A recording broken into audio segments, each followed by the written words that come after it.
I think Fridays will be up to date. Something. Be up to date. Or the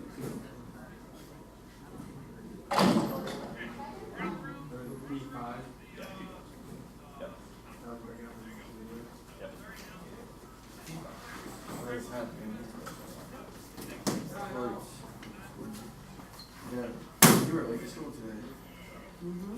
Saw that. Hey, does anyone have stats? Oh, hey, everybody.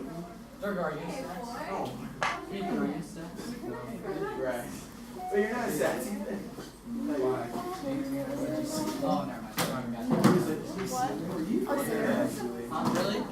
You just gonna Did you double up on your math? Did you double up on your math? for the test? Remember in that next year? No. There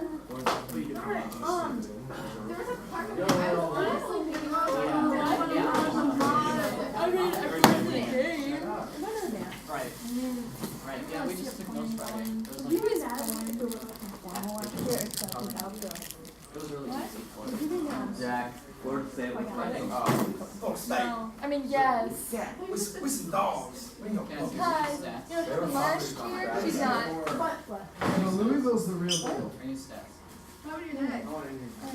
You don't have the last year? No, you? And then you'll speed and then you get caught. It's a liar. I told Taylor. Why did you speed so much? 50 over the speed limit. Except that one time when you tried to see a faster car could go. 118. As soon as you come back, so I was like, really, Jack? I lost it. I tried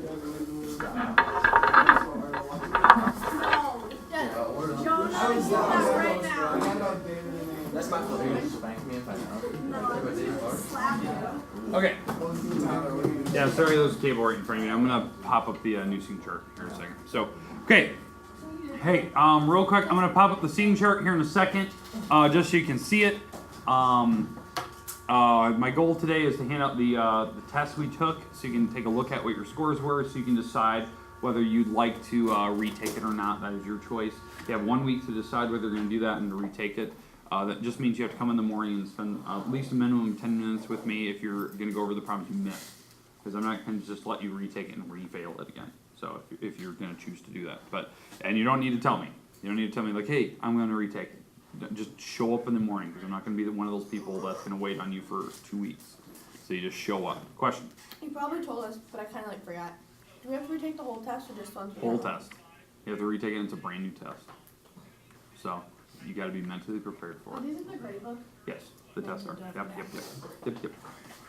So, okay, but let me pop up your seating chart because we do have a new one today. So, all right, that's what I want. I'm so mad. This is so cool. Yeah. Okay. Sorry. All right. Once it has a camera, then I'll upgrade it. So. I was hoping they'd just take it and put the new processors in it, like take it to the Apple Store, put the new stuff in it, because they can do that. But, What do Apple Watches do? Like, I don't even I can make calls, text, check my email. So why do you need that cell phone? Like, don't you always have your phone on you? No, my phone's here. I just check it all day. Wait, what happened to you? Okay. Bye. Did you hear what happened to Clay's iPhone? His new one? Clay Johnson, yeah. You just got the new one? Yeah, so he opened the box and the back had a huge scratch on it. Ooh. And then he's like, no, you know what, I can deal with this. And then he activates it and it starts like hissing. Yeah. Like, making all these I've heard noises. the hissing problem, but hope mine doesn't have that. Yeah. So, You're getting all right. iPhone 7? Yeah, it's supposed to be coming today. So hopefully, it was supposed to come Friday, but it didn't go out for delivery. I guess UPS doesn't deliver on Saturdays. Get all angry. I know that anymore. So, This Nick's all right. waiting list. so we're on P.5 factoring today. We do need to finish out the types of factoring. We started last Friday. We started with the different types. We'll go through those right now. We'll start with whatever one you would like to see. So we did common factors first. That was one where you looked at a problem, they all had something in common. You pull that outside the parenthesis. So common factors. This is the one that I put a little star next to. Like, you should always attempt this one first. Like, I can't stress that enough. you should always attempt common factors because every problem could have a common factor in it. But then, the other types you go to is like trinomials. We did a couple of those on Friday. If you would like to see one of those, we'll go through that.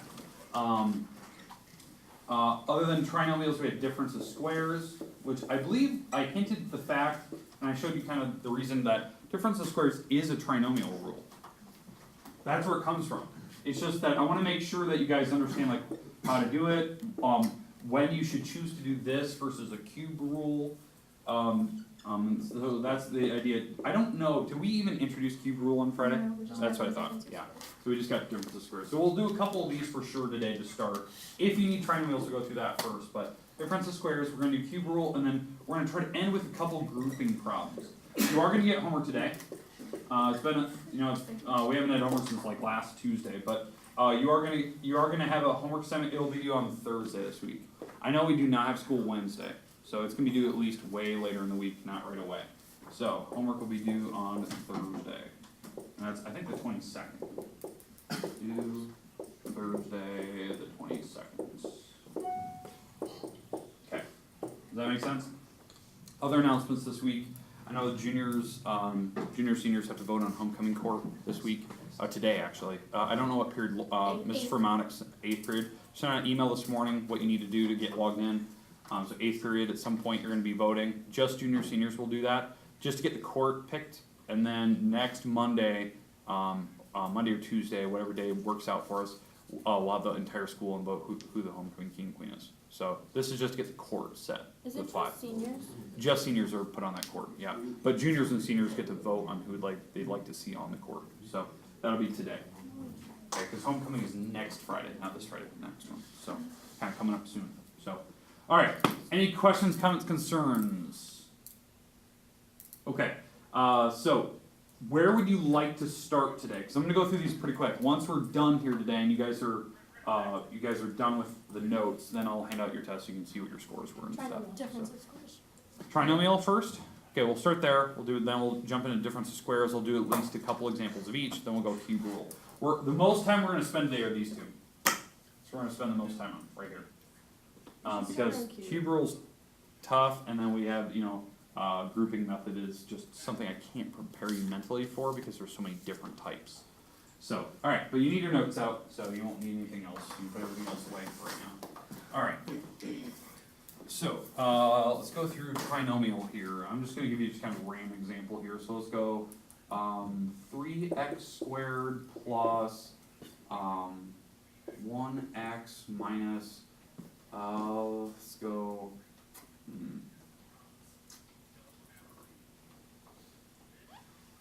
what should I do here? 72? No. 27. There we go. That work? There. Okay, this one will work now. Alright, had to make sure it works just before we start. Alright, so we're going to try to factor this thing apart. Now the reason why I wanted to do this problem is because I want to do a problem where we put a number out front. Just to make sure that we're comfortable with that. You can kind of see how this is going to work. Okay, the first thing you do, make sure it's in descending order if you need to put it there. Next thing, is there anything in common? No. Now, I'm going to basically break this up into two parentheses. If it's possible, it should, just like kind of check it just to make sure. Alright, the back symbol, what does this tell you? Difference. Symbols are different, right? Plus, minus signs. Okay. If it's a minus sign in the back, it's automatically this. I had a couple questions last week. Does it matter where you put the plus minus sign? No, just they're different. So I don't care where you put it. So I always just go plus minus. It doesn't make a difference. Okay, now we need to break up the 3x squared into two parts because that's going to go in the front, and then we need to break it to 24. Here's the problem. It does matter where you put them because this number and the 24 combine to make the one in the middle. So that's what you got to worry about. So usually what I do is I just throw them in there, see if we need to fix anything. So I'm going to go 3x and a 1x. That makes 3x squared. The 24, I'll just go middle ground. Let's go like 4 and 6, let's say. So let's go 4 and 6. And that's what I start with. And I see if it works. If it doesn't, I flip a couple numbers around, see if that changed anything. That doesn't work, Then what I'll do is I'll pick different numbers for 24. That's literally just how I do it. So, alright, so checking in my head, does this work? That's 3x squared, so far so good. That's a negative 18, and it's a positive 4. So let's stop here for an instant. Will this give me the 1 in the middle? No, so we have a problem. So this is probably not going to work out. So we need to restart. So what I'll do is I'll flip these around. Let's go 6 and 4, and let's see if that fixes it. So I just switch them. So this is 3x squared, that's a negative 12x, that's a positive 6x. Is that going to give me the 1 in the middle?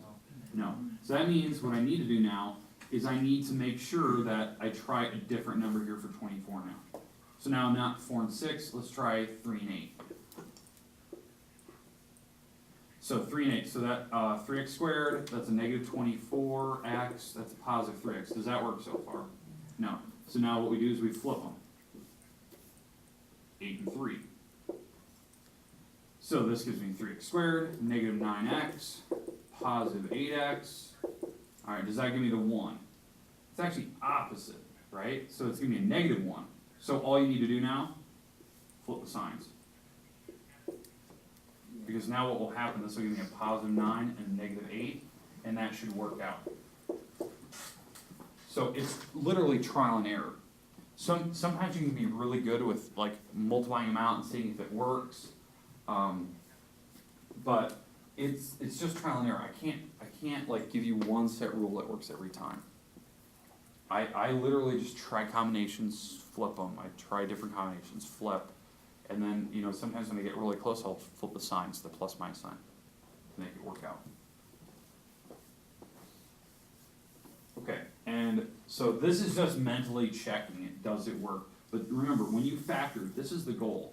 Your goal is to take a problem and break it up into things that are multiplying together. Does everyone understand that? Okay, do we need another example of that? No? Okay. So I just thought that was just a good one so you can see how to work the number in the front. So again, always check common factors, because sometimes you can pull out the 3 first and it makes the numbers a lot smaller. But that one couldn't. Alright, so let's go to difference of squares. Difference of squares requires that you have the perfect square chart. So, you need to have that perfect square chart somewhere in your notes. I think we should have had it when we did all the square root stuff. So that was, the chart was 1, 4, 9, 16, 25, 36, blah, blah, blah, blah, blah, 35 to 36. Alright, so that's the list we had. The reason why I want you to have that list is because these are the numbers that you can use for difference of squares. So when I look at the problem, I know instantly how to factor that thing apart. So, for instance, if they give you a problem like, let's go 64 minus 30, no, let's go 9x squared.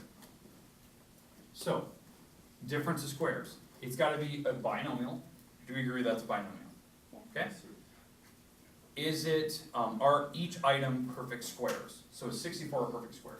Yes it is. Is 9x squared a perfect square? Yes it is. How you know? The variables should be evens. That's nice. And the numbers, like the 9 and the 64, have to be from that perfect square chart.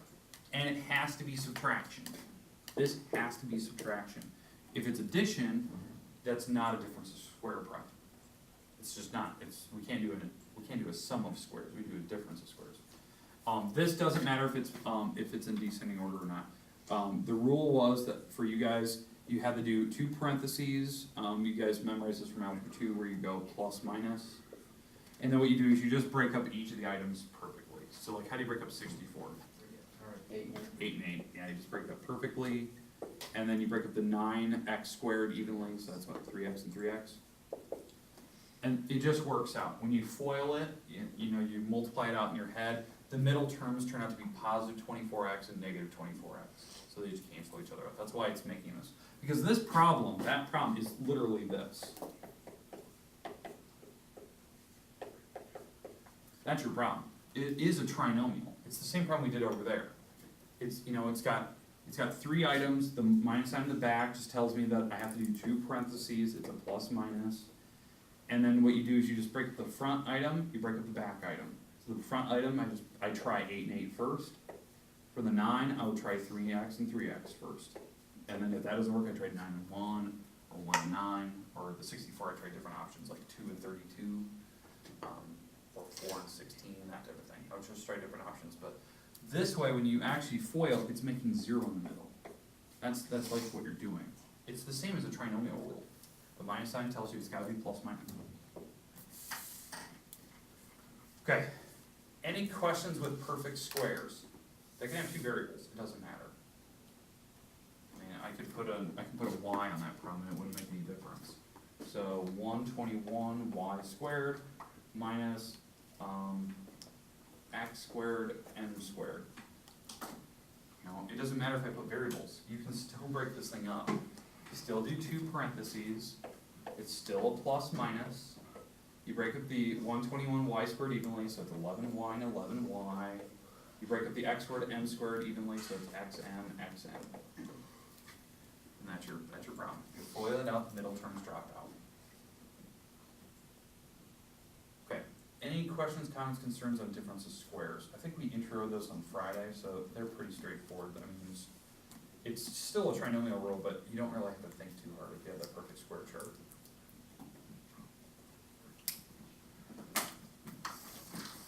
All right. Any problems with any of the problems we had up above? Any of those? Okay, I'll come back to this idea of difference of squares here in a minute. I'll show you another example. We'll come back to it. But I do want to go into cube rule just to show you, and then we'll finish with grouping today. But let's move on to cube rule, just so we get a chance to look at this, because I don't think we went through these on Friday at all. So we're going to try to take our time on this, because this does take a little bit of skill. Okay, for cube rule, it's kind of like difference of squares. You are still looking at binomials. That's the idea. It's still a binomial to start with.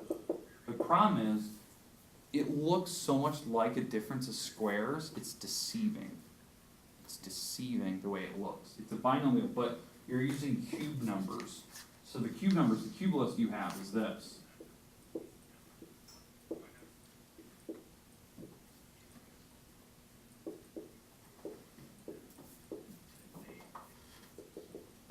This is your perfect cube list, you know? These are the numbers that will be in your problem. And this is where it gets deceiving, because what number on that list did you see earlier? Yeah, 64, right? That's where it's like, well, is it a difference of squares or is it a cube rule? This is where you need to make the judgment call.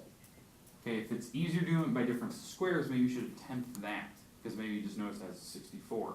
But it could be a cube rule in the middle of that problem. So that's why we'll do some normal problems with this, and I'll show you where they can mix them together, and where you can see that it could be either or on that problem.